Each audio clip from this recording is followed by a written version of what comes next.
First of all, give us your assessment of where things are. We understand that IDF forces are inside Gaza, inside and around Gaza City. Where do you see this at this hour? I think the Israeli army is performing exceptionally well. It's fighting the terrorists, both above ground and below ground. We're doing everything in our power to reduce civilian casualties. We've managed safe zones, and safe corridors, so civilians can heed our call to leave, even though Hamas is trying to keep them in. And I think the war is proceeding. Well, we're going to continue until we eradicate Hamas. Nothing will stop that. We're absolutely committed to victory, which is not only our victory, but it's the victory of the entire civilized world against barbarism.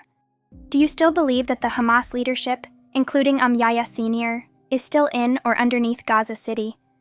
Oh, it's there, but we'll get there to get those leaders. How long do you envision this being is? Will it be an occupation of Gaza for months and months? Well, first of all, we don't seek to govern Gaza. We don't seek to occupy it, but we seek to give it and us a better future in the entire Middle East, and that requires defeating Hamas. I've set goals. I didn't set a timetable because it can take more time. I wish it'll take little time, but we're proceeding step by step, reducing our casualties in the process, trying to reduce and minimize civilian casualties, and maximize the casualties of the Hamas terrorist. And so far, I think it's proceeding. Well, but again, this is a war aim. You fought ISIS, you fought Al-Qaeda. It took you a long time. I don't think it'll take us that long by any stretch of the imagination, but however long it takes. We'll do it because our future, the future of our neighbors, the future of the Palestinians, the future of the world I think is related to who wins. Does the axis of terror of Iran, Hezbollah, Hamas, these? Do they win or do the forces of progress and prosperity, Israel, the United States, the modern Arab states? Do we win? It's important that we win. And history has shown that it doesn't necessarily favor the good guys over the bad guys. If the bad guys have more, will more resolve. More staying power, then they win, and they can cast the Middle East and the world into another period of dark ages. That's where they want. Well, we don't want it. So we have the perseverance, the will, and the resolve to win. However long it takes, but I'll assure you, we'll try to make it as short as we can. Speaking of the United States, how firm has the push been by President Biden, his administration, for these humanitarian pauses, and what have you agreed to? Well, one thing we haven't agreed to is a ceasefire. A ceasefire with Hamas means surrender to Hamas, surrender to terror, and the victory of the Iran's axis of terror. So there won't be a ceasefire without the release of the Israeli hostages. That's not going to happen, but we have agreed and have done already, safe corridors. 2 days ago, 50,000 people passed from Gaza City, down to the south to the safe zone in a safe corridor. Today, I think another 70,000 have passed. That's very important, because we want to get the civilians out of harm's way while Hamas is trying to stop them. 2 days ago, it actually fired upon the safe passage to prevent Palestinian civilians from leaving. That's the enemy we're dealing with.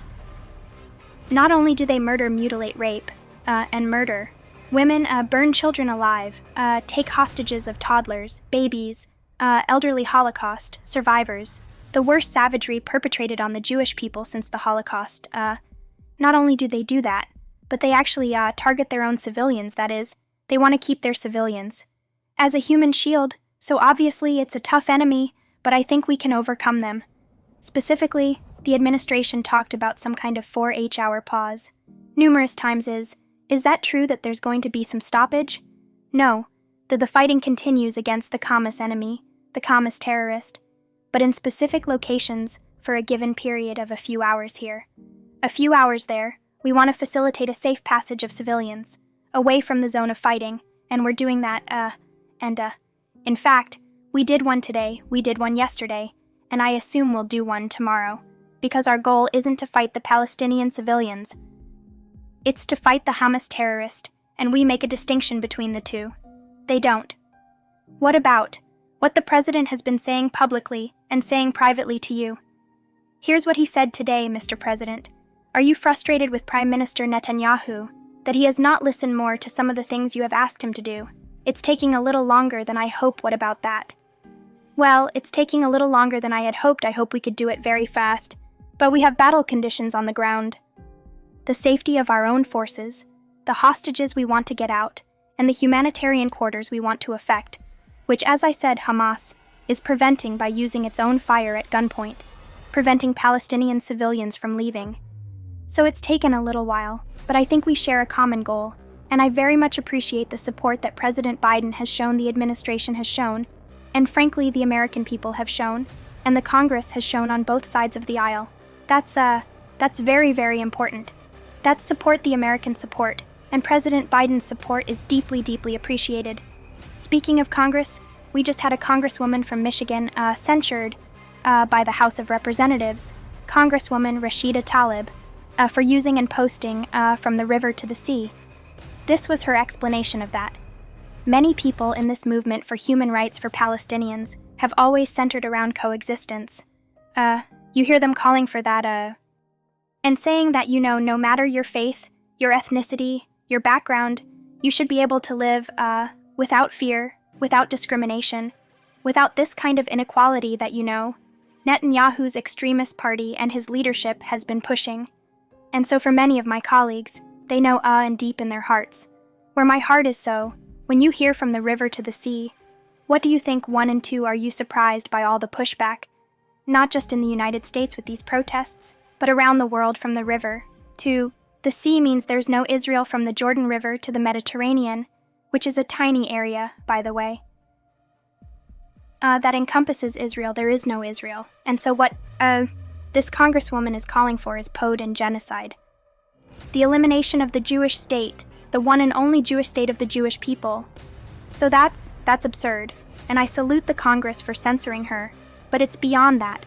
I think the protest that you're seeing, I'm sure it includes some naive people, but there are a lot of people who know exactly what they're saying, and what they're saying is that therefore ISIS, I said Hamas is ISIS, but the German chancellor said no, they're worse. They're the Nazis, the new Nazis, and President Biden said they're worse than ISIS, so they're lining up with ISIS, with Al-Qaeda, with these murderers, with these baby birders, with these rapists, and with these mutilators, these head choppers. This is what they're aligning themselves with, and we have to protect not only our lives, but our future. Can our world survive if people go, and with such moral confusion, and in fact, moral depravity support these killers, these murderers, and I think it's very important that this was censored, and I'll tell you something. This is an indictment of, I suppose, of higher education in many places in the West. When people who are supposedly educated cannot distinguish right from wrong and good from evil, Hamas is evil. Hamas is evil, and we have to defeat evil, not protest and demonstrate on behalf of evil. There are leaders in your region who are concerned that you are going to go into Gaza and stay, and possibly displace either Palestinians there or in the West Bank. Here's some of them: any appearance or circumstances that would result in either mass displacement or short-term displacement of Palestinians in Gaza, or the West Bank, or their surroundings in any direction outside the borders of Gaza, or the West Bank, is a red line, and means, among other things, a declaration of a state of war, pushing 1 million people from their home and concentrating them in areas without adequate infrastructure is displacement. What do you say to those leaders and those concerns, and what the future looks like as you go into Gaza for however long you're going to be there? Well, we don't seek to displace anyone. I mean, what we're trying to do is get the Gazans in the northern part of the Gaza Strip, where the fighting is taking place, to move a few, actually, 1 mile or 2, 3 miles, 4 miles down to the south of the Gaza Strip, where we've established a safe zone. We want to see field hospitals. We're encouraging and providing enabling humanitarian help to go there. That's how we're fighting this war. But let me say this, I think it's clear what Gaza's future has to look like at the end of this battle. Hamas will be gone. We'll destroy Hamas. We need to, for not only for our sake, but really for the sake of everyone, for the sake of civilization, for the sake of Palestinians and Israelis alike. What we have to see is Gaza demilitarized, de-radicalized, and rebuilt. And all of that can be achieved. We don't seek to conquer Gaza. We don't seek to occupy Gaza. And we don't seek to govern Gaza. We'll have to find a government, a civilian government that will be there. But in the foreseeable future, we have to make sure that this doesn't happen again. So we have to have a credible force that, if necessary, will enter Gaza and kill the killers, because that's what will prevent the re-emergence of a Hamas-like entity. But what I expect to see? What I expect to see is a rebuilt Gaza for the Gazans, Mr. Prime Minister. Last thing. It was 50 days ago that I came back from Saudi Arabia after interviewing the Crown Prince there. I then interviewed you on the sidelines of the UN General Assembly. Here's just a clip of that, so you think if you were to characterize it, are you close every day we get closer? It seems it's for the first time, a real one. Serious, we're going to see how it goes. I know you heard those words from the Saudi Crown Prince. What was your response? Well, I was delighted to hear what he had to say, and to borrow a phrase. I think we're getting closer to peace every day that passes. It's hard to believe, Mr. Prime Minister. That was just 50 days ago. How much the world has changed. What do you say to people who look at that and say that is completely abandoned and is never going to happen again? I think they're wrong. I think there's a test now for the forces of civilization and progress against the forces of medievalism, who want to take us back to the Dark Ages. We're committed and resolved, absolutely sure of our capacity to achieve this victory, which is not only our victory, but it's your victory too. Brett, it's America's victory.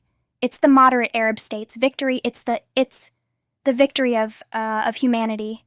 I think once we achieve that promise of peace that we first branched out in the Abraham Accords, and we're about to expand further with peace between Israel and Saudi Arabia, I think it'll be a reality. I think conditions will be ripe, in fact. After a victory, I think they'll be even riper. We appreciate your time during this war. Thank you. Hi, everyone. I'm Brian, Kill Me I, want you to do me a favor. I want you to click to subscribe to the Theoldmannews YouTube page. This is the only way that I know for sure that you're not going to miss any great commentary.